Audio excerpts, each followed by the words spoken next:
Musibat kelganda, birodar, asr namoziga keling mana. Asr namozini o'qing. Undan keyin masjiddan chiqmang, shomni o'qing. Shomda ham ketmang uyingizda. Shomdan keyin voqeani o'qing.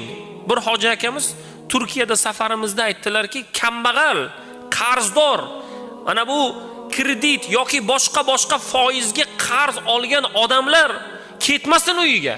Shomni masjidda o'qib, to xuftongacha ichidan, hoji aka aytibdilar, to ichidan tutuni chiqquncha Voqea surasini o'qimaydimi? Alloh taolo Voqea surasini o'qigan odam hargiz kambag'al bo'lmaydi degan Alloh taolo va'da bergan.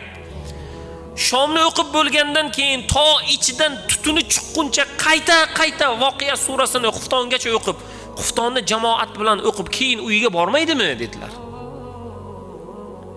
Qarzdor odam, bir musibatga tushgan odam qayerda?